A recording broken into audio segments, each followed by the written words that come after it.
السلام عليكم ورحمة الله وبركاته. أهلا بكم في فيديو جديد. فيديو النهاردة في الصيدلية هنتكلم عن سان سكرين أو واقي شمس أو صن بلوك، سموه زي ما تسموه، رغم اللي فيه فرق بين الصن بلوك والسان سكرين، ولكن الاتنين بيأدوا نفس الغرض.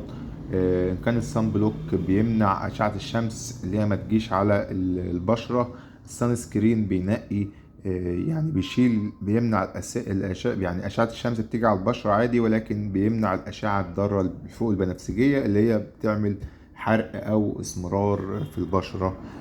ولكن الاتنين بيأدوا نفس الغرض رغم ان طريقة عملهم بس هي اللي مختلفة. نخش في الموضوع على طول، نضغط لايك، نضغط اشتراك، نعمل اشتراك للقناة فضلا وليس أمرا. معانا النهاردة سان سكرين انفينتي،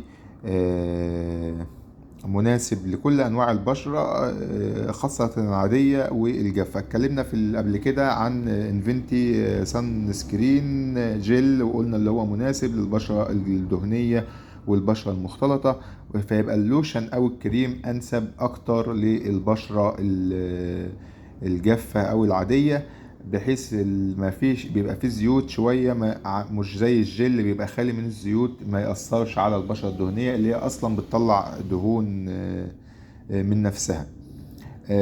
طبعا انفينتي معانا عامل عرض، يعني بنستعد للصيف بقى وحرارة الشمس و شدة أشعة الشمس القوية، والناس اللي بتخرج طبعا في الشمس والعمل وكده. فطبعا عاملين عرض واحد قطعة عليها قطعة، يعني انت بتشتري قطعة عليها قطعة هدية بسعر واحدة بس، يعني بتشتري قطعتين بسعر قطعة. السعر الرسمي 264 جنيه. عبوة طبعا كام ملي؟ تقريبا 50، نتأكد. 60 ملي، 60 ملي، عبوة 60 ملي. تمنها 264 جنيه.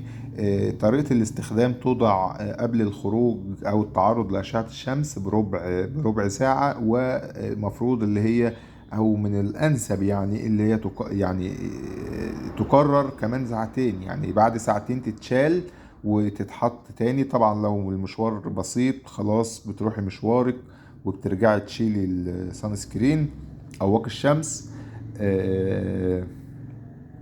لو مشوار طويل او الخروجه طويله، وتحاولي ان انت تشيليها بعد ساعتين، واما تيجي تتعرضي للشمس تاني بتجدديها. ده الافضل طبعا عشان ما يعملش اي التهابات او حبوب او كده، رغم اللي هو يعني منتج كويس جدا والناس كلها بتشكر فيه. طبعا السعر ده السعر الرسمي 264 جنيه. ممكن يكون في بعض العروض في الصيدليات او عروض على تخفيضات يعني او خصومات في المتاجر الإلكترونية. طبعا دوروا على السعر الأنسب ليكم. في نهاية الفيديو ما تنسوناش بالاشتراك في القناة فضلا وليس أمرا، عمل لايك للفيديو، شير للفيديو عشان غيرك يستفاد منه. والسلام عليكم ورحمة الله وبركاته.